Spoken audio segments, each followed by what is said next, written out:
Hey there, welcome to one of the first advice videos on the real truth about building a container home. Right, here's the first one. Very simple, this one.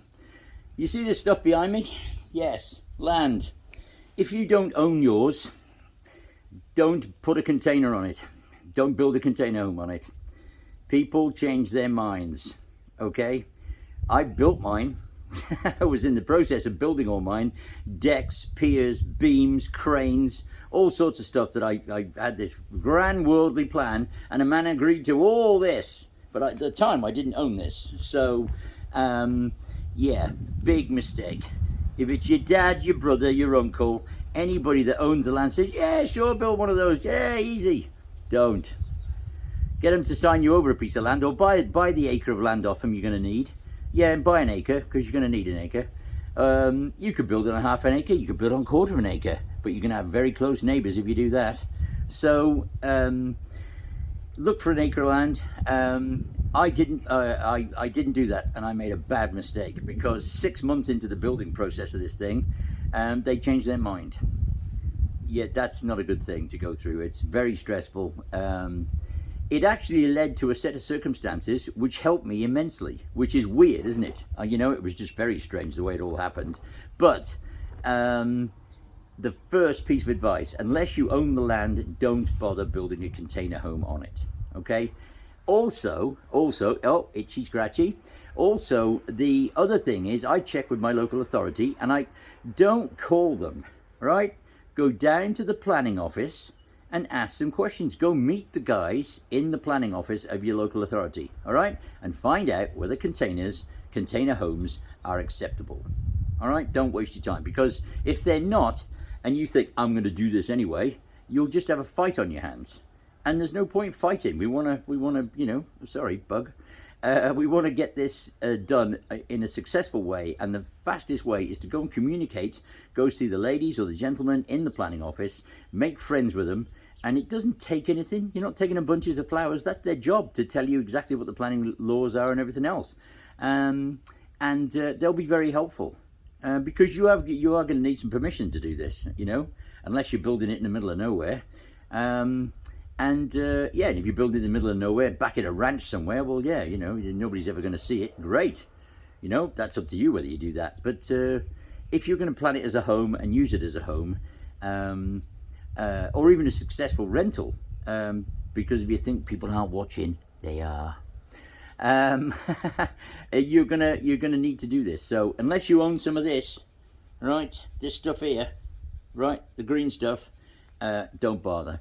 It really is my best piece of advice. Buy the land first, because you'll stop yourself from hours of agony, I can tell you.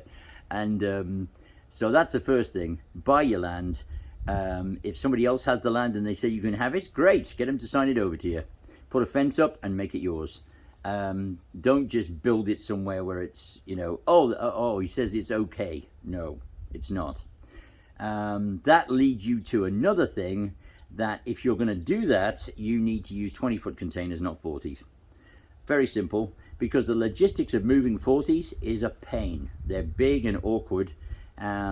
Yeah, you can get them dropped off in 5 minutes. I know, I've got one and it was dropped off in 5 minutes. But yeah, moving it around and doing things after that with it is more work than you want to get into, I can tell you. It is possible, but yeah, it's difficult. So 20s are far more easy to move. So if you are going to do that, great. But I would work on 20s, because you can move them quickly. I built mine as a sustainable and as a reproducible model. This is what these videos are about. It's about telling you real world solutions, and I built mine so I could move them. Mine could literally be disconnected in probably 30 minutes, and they could be pulled onto a truck, and they'd be going down the road, roofs and all. Yes, I know, because I've already done it. So not the roof between them, dear. Yes, no, not that. But the main roof structure that's on them goes down the road, no problem at all. So that's what you need to do. You need to own the green stuff. It's good. It's a good investment land. I mean, if you're looking at this for your home and you're going to make a homestead afterwards, and this is for you to just start off and build a home and learn some stuff, great. because you can always move it and use it as a storage container, or you can use it as a flat, or you can use it as an annex, or you can use it as a studio, or you can use it as anything afterwards, even if you plan to build a bigger home afterwards. Now, if you're really smart and you are going to build a bigger home, but you need something to live in while you're doing that, well, put your concrete pad, you've got to get planning permission and do all that stuff first anyway. And you're not going to do that without land. So buy the land first. But one person I know is going to build a big house in one day. They're not there yet. They haven't got any kids and whatever, but that's all part of the plan. And maybe, plans change. But they have done the groundwork and put the septic in and all the services, and then put their containers smack on top of their concrete pad, and plugged into their legal septic system and everything else. And so that's what they're going to live in for now until they save some more money to build their house. Smart move. And also, if you put the container in the right position, you can maneuver it around if you need to, and just build your house around it. So, why not build your house around it?